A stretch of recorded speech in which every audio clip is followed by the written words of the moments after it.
Before we get started, I want to take just a moment to tell you how you can go deeper with these stories. If you enjoy the Tennessee History Nerd, you can support the show on Patreon. Patreon subscribers get early access to every episode, ad-free listening, and a monthly newsletter. Premium Patreon subscribers also get bonus content, including full-length interviews and behind-the-scenes material. You can find that at patreon.com/Summers Media Enterprises. Now, let's get into the story. Welcome to the Tennessee History Nerd. This is a podcast dedicated to Tennessee's past. Every week we bring you a new story about the people, places, and events that have shaped Tennessee and made it, and us, who and what we are. So grab your favorite beverage, find a comfortable place, and sit back and enjoy.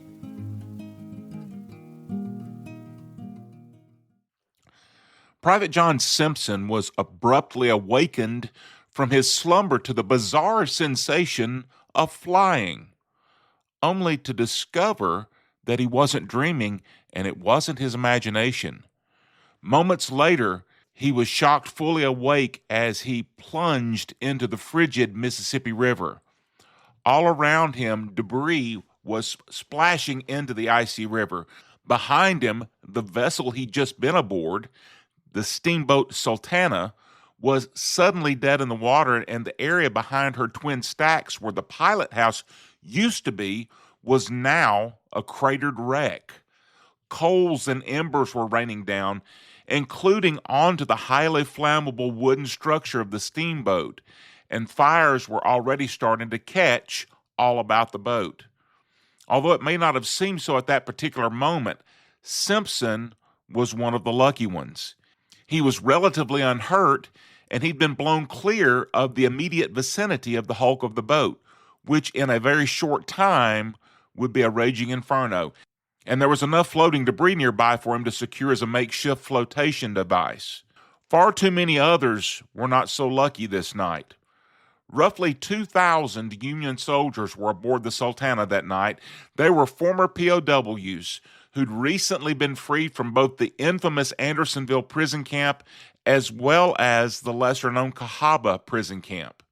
They were emaciated, suffering from malnutrition and a host of maladies, and in the coolness of the spring night on the river, many of them had sought the warmth offered by the areas above the boilers. This was a tragic choice, because at about 2 a.m.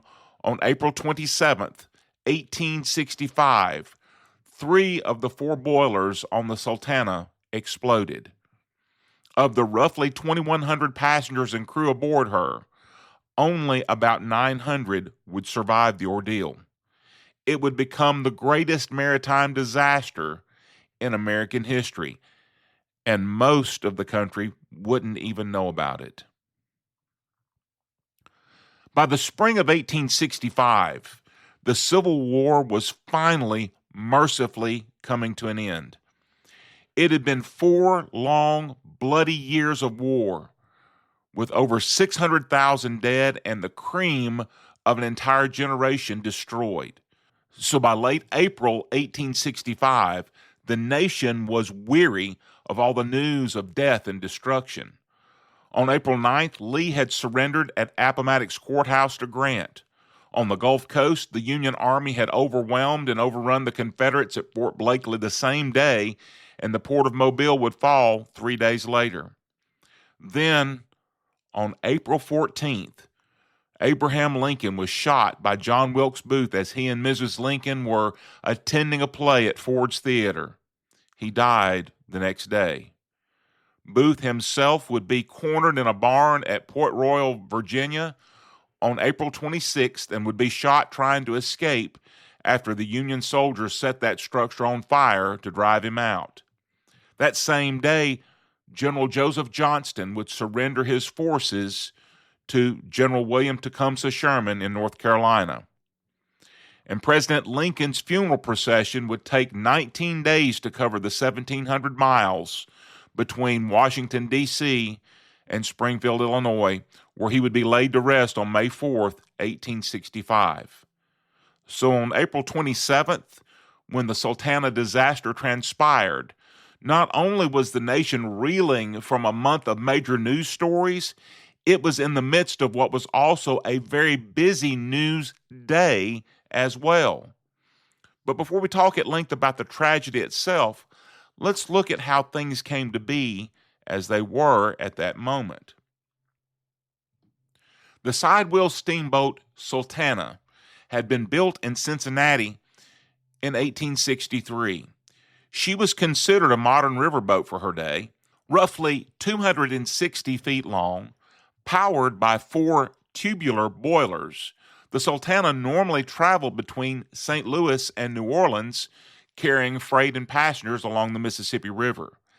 Legally, she was rated to carry 376 passengers and crew, but throughout the war, steamboats had carried soldiers well above their documented capacity, essentially carrying them more as cargo than as passengers. The captain of the Sultana was James Cass Mason. His route was from St. Louis to New Orleans and back. On the way downriver, he met with the quartermaster in charge of getting the former POWs home, Reuben Hatch, in Vicksburg, Mississippi. The temporary camp for those former POWs was Camp Fisk, right outside Vicksburg. There had already been several trips made by other boats carrying men back upriver to Cairo en route to being discharged. The federal government was paying a set rate per head, one rate for enlisted men and another for officers. Hatch was willing to make deals, especially when it meant he could make a profit himself. He'd already been in trouble previously for his dishonesty, but he'd managed not only to wriggle free, but to advance in position because he had what we'll call friends in high places. His brother was the Secretary of State for the state of Illinois and had been a major contributor in helping to get Abraham Lincoln elected president. And Lincoln had intervened on Hatch's behalf. It seemed Hatch likely was up to his old tricks, and Mason was likely doing what he had to do to ensure that he was able to get some of that government money. When Mason came back upriver from New Orleans, he wanted as many of those soldiers going north as he could get. But when Mason got back to Vicksburg, he had serious problems. One of his boilers was leaking. They'd had to reduce pressure due to the leak, and their speed had been significantly impacted coming back up the river. When they arrived in Vicksburg, Chief Engineer Nathan Wintringer had to find an appropriate boiler repairman to try to get it inspected and repaired. R.G. Taylor was located, an experienced boilermaker, and he inspected the boilers and found not only the leak, but also that there was a bulge in the defective boiler. He refused at first to work on the boiler at all unless he could perform a full repair. He didn't feel like a patch job would be sufficient. Meanwhile, as those events were transpiring, Mason was proceeding with his business to get as many soldiers as he could for the trip upriver. The agreement had been for at least 1,000. At Camp Fisk, former POWs were preparing for embarkation. They were finally going home. Many of those men had endured horrors difficult for modern Americans to fully understand. They had survived prison camps like Andersonville in Georgia and Cahaba in Alabama.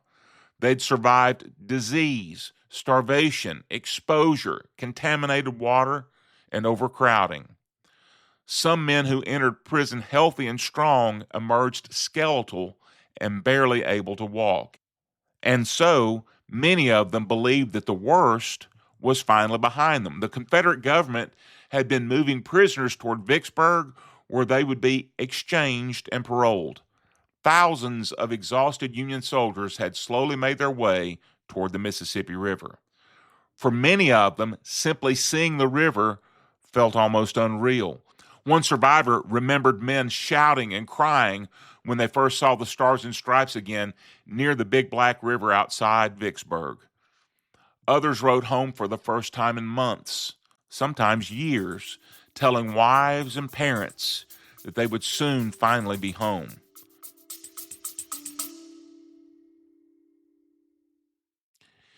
If you enjoy the way we tell stories here on the Tennessee History Nerd, there's another show you might want to check out, Dauphin Island Diaries.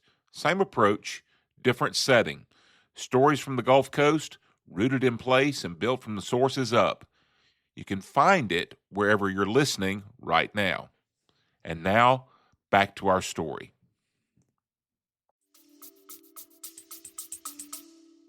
To their credit, the U.S. Army was doing everything they could to get these men home as quickly as possible. Hatch was certainly taking advantage of this to line his own pockets, and evidence seems to suggest that he was taking kickbacks. And according to multiple sources and later investigations, Mason badly needed the money. The more men aboard, the more money a captain could collect. So Mason was trying to get as many as he could. He couldn't permit the boiler problem to delay him any longer than absolutely necessary. If the Sultana remained tied up for several days, other boats would carry those prisoners instead. Mason would lose that windfall.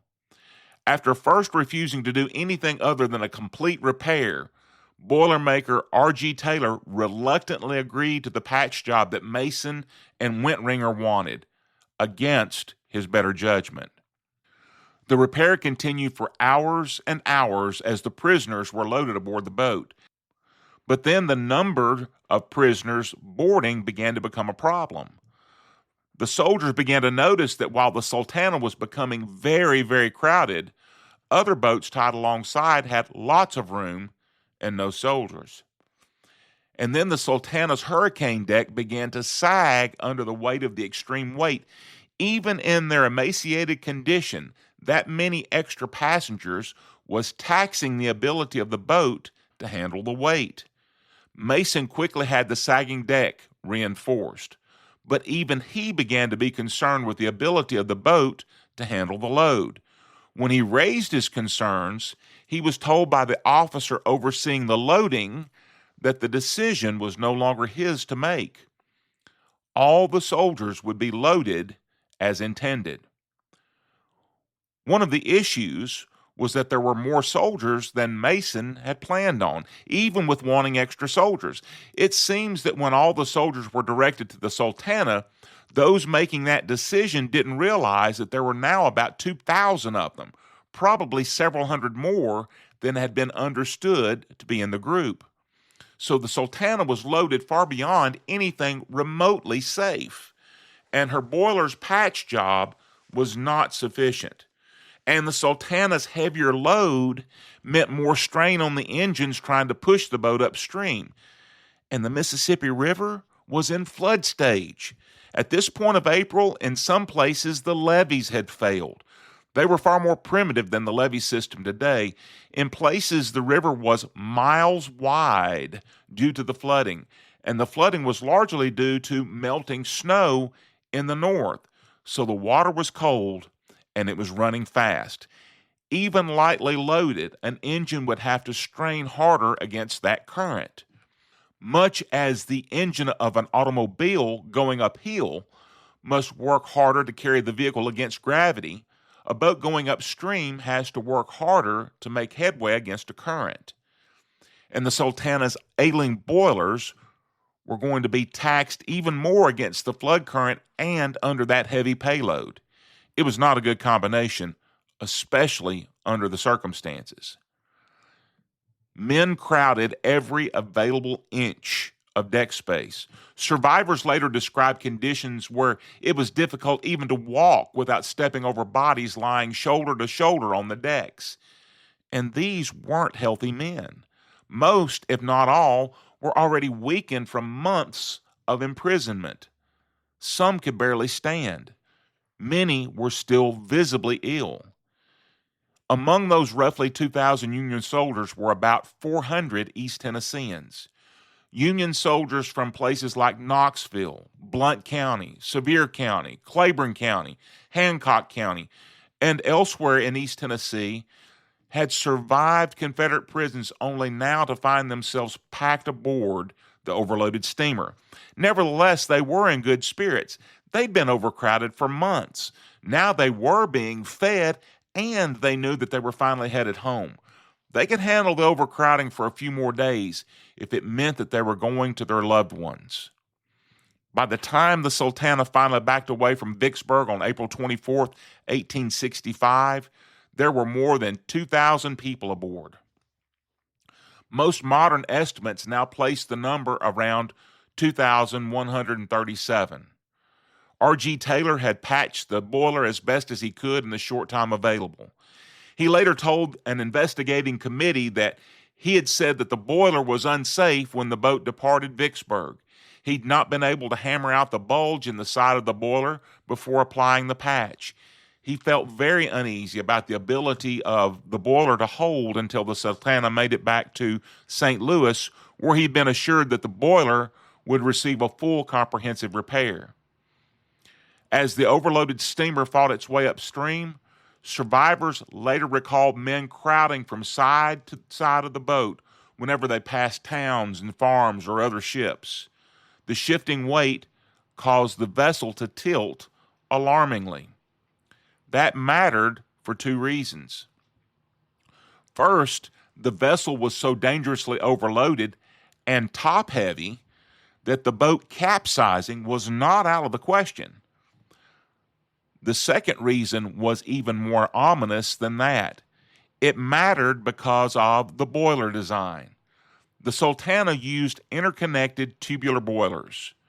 When the vessel tilted sharply, water levels inside the boilers shifted as well. Areas of overheated metal could suddenly become exposed, then abruptly flooded again when the boat righted itself. R.G. Taylor had noted burn spots on the boilers, such as would happen when a boiler was run with too little water in the boilers. Such a deficit made the boilers more susceptible to the vessel tilting, either from the load shifting or even if the boat had to turn a beam in the current to any degree, especially in the faster current of the Mississippi at flood stage. This was such a problem that these types of boilers would be outlawed on the lower Mississippi the next year.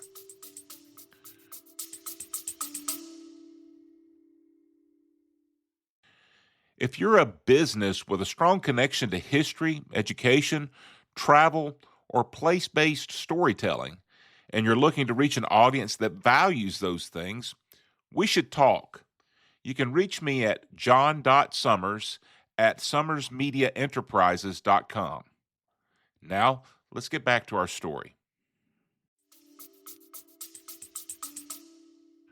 On April 26th, the Sultana reached Helena, Arkansas. There, photographer Thomas W. Banks took what would become the final known photograph of the vessel. This is one of those situations that was noted when men began to migrate to one side of the boat. In this case, they were all rushing to the left side to get into the picture being taken. That happens today. Photobombing is a real thing, and every person has a camera on their phone nowadays. Photography is as normal as blowing one's nose. In 1865, photography was still a novelty. Thanks to Matthew Brady and others like him, the Civil War was the first war that was extensively photographed, but even then, photography was an arduous process, and photographs were relatively rare by modern standards. So Mason and the crew had to very strongly urge the men not to unbalance the boat. So this photograph is perhaps one of the eeriest photographs in American history. The decks are completely packed with men. Every inch of visible space is crowded with Union soldiers trying to get home. And most of them would be dead within 24 hours. The Sultana continued north toward Memphis and arrived there on the evening of April 26th. Some cargo was unloaded. Some men briefly went ashore searching for food. A handful missed the boat when they failed to return in time for its departure. Near midnight, the steamer took on coal and continued northward in the darkness. No one knew that before it was daylight again, most would be dead. Around 2 o'clock in the morning on April 27th, 1865, disaster struck. Near a spot roughly 7 miles north of Memphis, 3 of the Sultana's 4 boilers exploded. The blast ripped upward at about a 45-degree angle through the center of the vessel. The pilot house was immediately crushed upward. Men sleeping on the upper decks were instantly hurled into the air. Scalding steam tore through crowded sections of the boat. What water was left in the boilers when they ruptured would have been converted immediately to steam and blown outward in all directions. Anyone within the blast radius and without adequate shielding would have been instantly scalded. No doubt many lost their lives in these first moments. Many were scalded and survived and were subjected to agonizing burns. The smokestacks collapsed. Wood splintered apart. Fire erupted almost immediately. One survivor later described the sound as louder than battlefield artillery. Some were violently awakened by being thrown off the ship by the explosion. Others never woke up at all.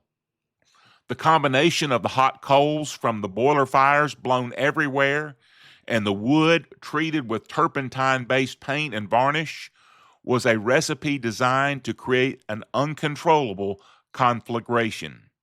Within moments, the Sultana had become a floating inferno. Panic spread instantly. Men trapped beneath collapsed sections of deck screamed for help as flames spread around them. Hundreds of exhausted former prisoners scrambled desperately for any floating object they could find. Many tore planks from the boat itself before jumping into the river. Many of those who jumped couldn't swim and had jumped off the boat in panic before securing adequate flotation. Even those who could swim were being drowned by those who couldn't, dragging them down in desperation. And of course, many were so weakened by their ordeals in the prison camps that whether they could swim or not really didn't matter.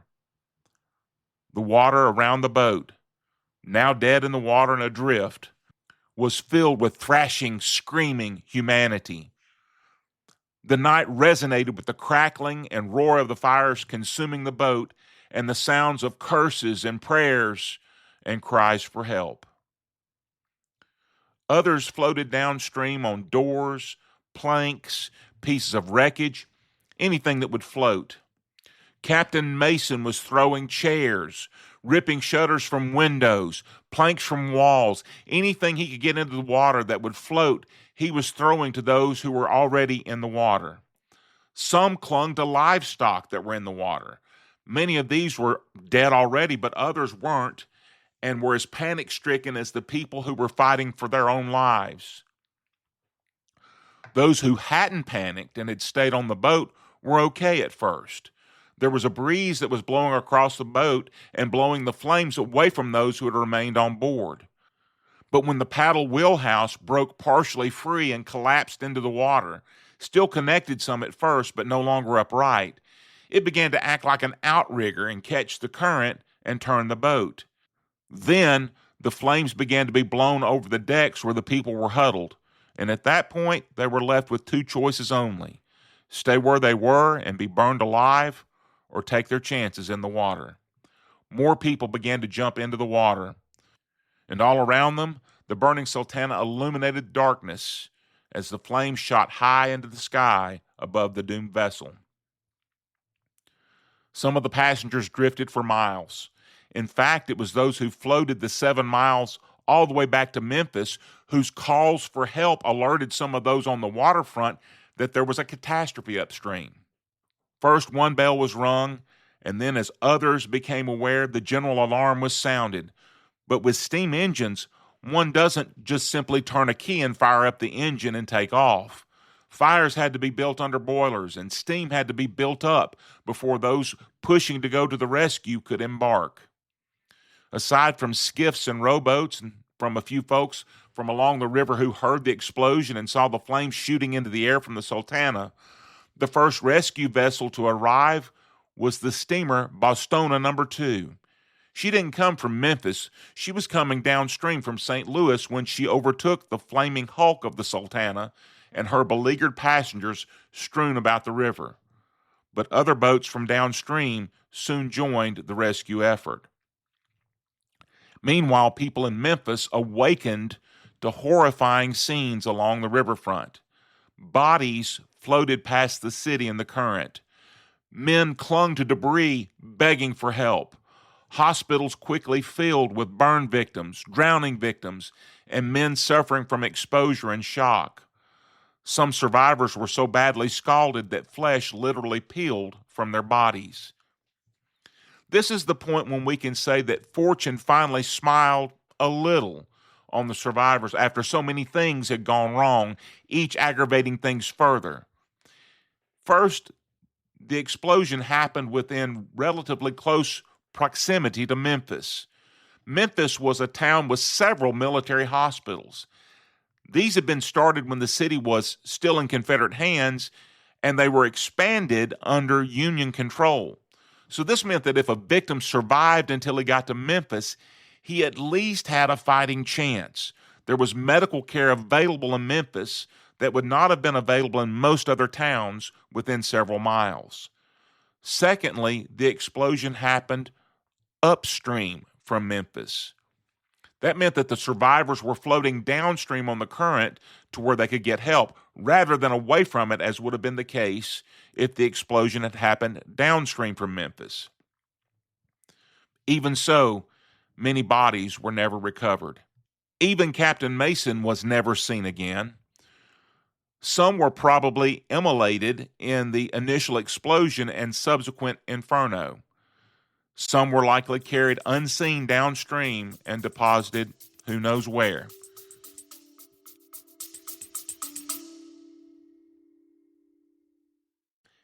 If you've been enjoying the Tennessee History Nerd, there's a way to take a little piece of it with you. We've got merchandise available, shirts, hats, and more, so you can represent the show wherever you go. You can check that out at summersmediaenterprises.com/merch. And as always, thanks for listening. Now, let's return to the story. Today, modern scholarship, particularly the work of Jean Eric Saliker, places the death toll at 1,169 people. Older estimates often ranged much higher, sometimes reaching 1,700 or even 1,800. But regardless of the exact final figure, the scale of the disaster remains staggering.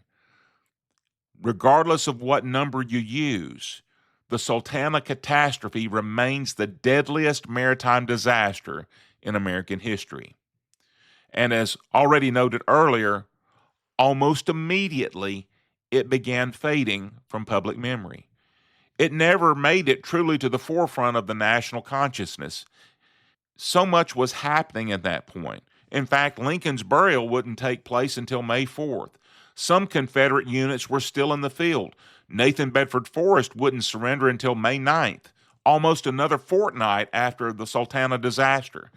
And in the midst of all that chaos, the destruction of the Sultana became almost an afterthought. There were investigations. There were accusations. Reuben Hatch resigned his commission immediately. Under the system at that time, this kept him from being court-martialed. Questions about corruption, overcrowding, negligence, and responsibility circulated almost immediately. But ultimately, nobody was ever truly held accountable. And over time, the story slowly drifted into obscurity. But not completely, because the survivors remembered. Those in the Midwest began several years later to hold annual reunions every year on the anniversary of the disaster. And because there was a large number of survivors in East Tennessee, and because travel was slow and often expensive in those days, they started their own reunion in Knoxville each year. And the Sultana of Survivors petitioned the federal government to raise a monument to commemorate the disaster and those who died in it. The federal government never came through on that. So in Knoxville, survivors and descendants eventually erected a monument at Mount Olive Cemetery honoring the Tennessee men who died aboard the Sultana. That was the first such monument. The federal government, to my knowledge, still has never erected a monument, though others have been placed through survivor and heritage groups. That monument matters because for decades the survivors themselves carried the burden of preserving the memory of the disaster when much of the country had largely forgotten it. And honestly, that may be one of the most haunting parts of that entire story. These men survived the Civil War. They survived Andersonville. They survived Cahaba. They survived battlefields, prisons, disease, starvation, and years of suffering. And then, within days of finally going home, hundreds of them died in darkness on the Mississippi River. Today, the Sultana itself has not completely disappeared. The shifting Mississippi River eventually changed course, and historians believe the remains of the vessel now lie buried beneath farmland in Arkansas near the river. In 1988, Memphis attorney and author Jerry O. Potter and his family, with some assistance from author Clive Cussler, were able to locate the wreck in the edge of a soybean field, hidden by earth and silt and time, almost like the story itself. But every year, historians, descendants, and preservation groups continue working to ensure the disaster is remembered. A museum now exists in Marion, Arkansas, the nearest town today to where the Sultana came to rest when the fire finally burned through her hull and she sank with only her jackstaff still above the water. They're due to open a new facility late in 2026. The hope is that they can do so around Veterans Day. And in Knoxville, attorney and history enthusiast Norman Shaw was led to the story by a real daughter, Mrs. Malcolm Bloom. She was the daughter of none other than John Simpson, the man at the beginning of our story whose slumber was interrupted when the explosion blew him completely off the top deck of the Sultana and plunged him into the river several yards away from the vessel. In the mid-1980s, when she approached Norman Shaw and the members of the Knoxville Roundtable Group, she was in her 90s, and she'd had it drilled into her consciousness by her father to make sure that the story didn't die. She found the right man in Norman Shaw to carry that mission forward. In 1988, he founded the Association of Sultana Descendants and Friends. They have carried on the survivors' tradition of meeting every year and of carrying forward the memory of those who died in this tragedy. Sometimes history is about the stories that nearly vanished, and the story of the Sultana is one of those. A story of survival, a story of corruption, a story of homecoming, and of one of the greatest tragedies American history almost forgot, and of those who are now ensuring that it doesn't. So I had the opportunity to sit down and talk at length with Norman Shaw. It was a fascinating discussion, and I want to share a few moments of that interview with you now. What follows is an excerpt from that interview. And I said, I will contact you next year. We'll start having reunions because the men themselves had reunions starting about the late 1800s. And, of course, they're all gone. But so we need to start a reunion of the descendants. So that was, and this all happened in 1987. So in 1988 rolls around, April, I start, which is the anniversary of the disaster, of course, on April 27th. And I contacted people and invited them, and we had more of a formal meeting. That's why I say we really started an organization in 1988, although we had that informal one in 1987. And so we've been meeting ever since. And we've had about 38 reunions. We meet once a year. And this is how our association got started. Now, the first 14 years were here in Knoxville because people are surprised we have this strong connection. These two individuals that I just mentioned, their dad was the 3rd Tennessee Cavalry from the Knoxville area. And from the Knox County and the surrounding counties, Union men joined up with the Union Army and formed the 3rd Tennessee Cavalry. Now, there was other units that fought for the North, but this is the one that I'm interested in because they ended up on the Sultana. They were captured en masse by a raid by Forrest, General Nathan Bedford Forrest, that most people know about, or the Confederacy. The Wizard of the Saddle, I think his title was, his nickname, and he captured them on what's called the Railroad Raid in September 1864. Ended up capturing the entire regiment. I mean, a few might have got away. And what happened is there was a fort in Athens, Alabama, where he started this railroad raid. And what he was trying to do, he was trying to cut off supplies to keep Sherman from capturing Atlanta. But Atlanta had already fallen, so it really made no sense, but that was his orders. As I recall, Atlanta fell September 2nd, 1864. And he starts this, that's about when he started his raid. But anyway, he's going up through there, tearing up tracks and causing havoc, which he's pretty good at. So he has a fort in Athens, Alabama, and it's in northern Alabama, called Fort Henderson. And Forrest had a lot of tricks up his sleeves, and he convinced the colonel in charge of that fort that he had like 3 times as many men as he actually had. And he said, "You have no chance, you need to surrender." And he actually took that officer out and showed him his men, the Confederate men marching by. But what the officer didn't know, that these men would go behind somewhere where they couldn't see him, and they would change from like cavalry to infantry and infantry to cavalry. So he convinced it was Colonel Campbell that he had 3 times as many men that he had. So Colonel surrendered, upsetting most of his officers, of course. Part of the 3rd Tennessee Cavalry was there. About 2 miles up the railroad track, there was another small fort guarding the railroad, Sulphur Creek Trestle, and this one, the commander was not so gullible and would not surrender, so Forrest had to just, set up his cannon and just bombard him into submission. And that's where the rest of the 3rd Tennessee Cavalry was, because they had been out hunting for Forrest, and when the Athens fell, that's their only area of protection. Let's come back to that fort. So that's what happened to the 3rd Tennessee Cavalry. And they ended up in Cahaba Prison, which is near Selma. Pretty bad prison that a lot of people don't know about. It was not as infamous as Andersonville, which is in Georgia. But this is in Alabama, and they was packed in this former tobacco warehouse and had about 3,000 men. It was not pleasant. They were crowded. They had probably I think somebody figured up, they had maybe 12 square feet per person of space, and that's like 2 feet by 6 feet. That's not a lot of space to move around in. And so they lost them in there, and then they eventually were exchanged. What was left, the men from Andersonville and Cahaba were exchanged by going to an exchange camp, a parole camp outside Vicksburg. And in case people don't know what that means, exchange, in the Civil War, the northern prisoners would be traded with the southern prisoners one-on-one, private for a private, captain for a captain, colonel for a colonel. So that brings us up to the story of how they got on the Sultana. And they ended up at it was Camp Fisk. Camp Fisk, yes, it was a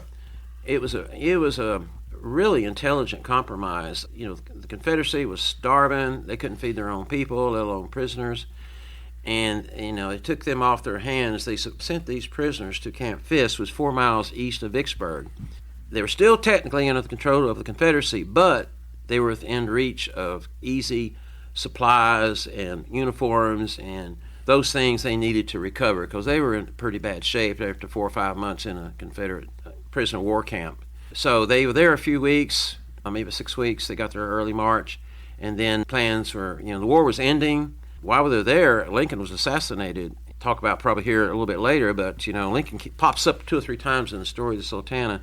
But he was assassinated, and then it was the Confederates thought, well, this time we need to leave, and they left the guys there, and so they were not technically exchanged, but in all practical purposes they were.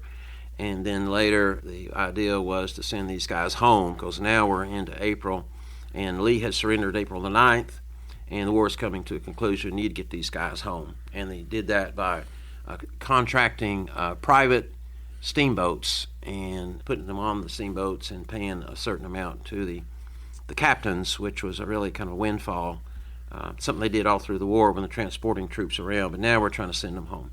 So this was the plan, and, it wasn't a bad plan. If you look on a map, you'll see that Andersonville is pretty much... You've just heard a few minutes of my conversation with Norman Shaw. That interview is over an hour long, so there's a lot more of that conversation available, and you can find that on Patreon. If you're interested in hearing the rest of that conversation, the link to the page where that can be found is in the show notes. That's going to do it for Episode 10, Horror on the Mississippi, The Forgotten Inferno. Using the term enjoyed with this particular topic doesn't feel exactly appropriate, but I hope this episode was engaging for you at the very least. I'll be announcing our next topic online in a few days, so keep watch on social media. Follow us on Facebook, Instagram, and X. Just look for the Tennessee History Nerd. Until then, I'm Big John Summers, the Tennessee History Nerd, and I am history.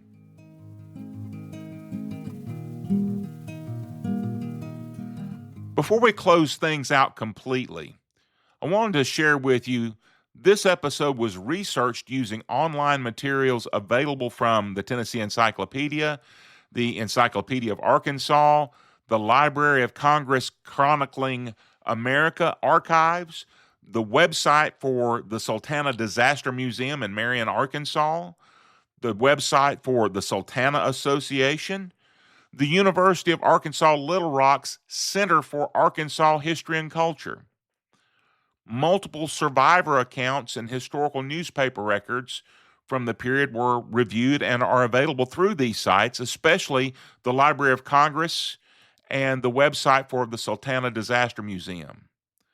Special attention was given to the work of Jerry O. Potter in The Sultana Tragedy, America's Greatest Maritime Disaster, and Jean Eric Saliker in Destruction of the Steamboat Sultana, the worst maritime disaster in American history, including Saliker's updated casualty research and extensive primary source analysis.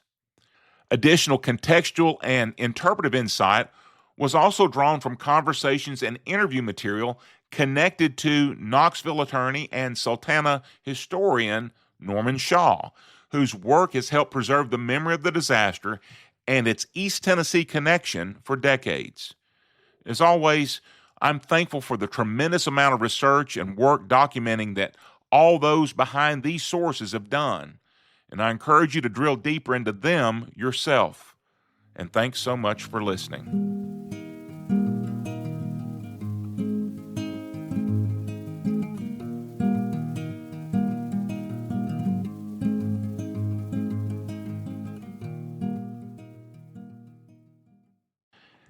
Hey, this is Big John Summers, and I want to thank you so much for listening to the Tennessee History Nerd. By the way, if you enjoyed this episode, I want you to know that there's a lot more content waiting for you out there. We're adding new episodes every week, and we're working our way across the whole state of Tennessee, covering stories from prehistory all the way into the 20th century. So if you like Tennessee history, there's already a catalog of stories out there for you to explore. So, scroll back through those previous episodes. You might just find something you weren't expecting. And again, thanks so much for listening.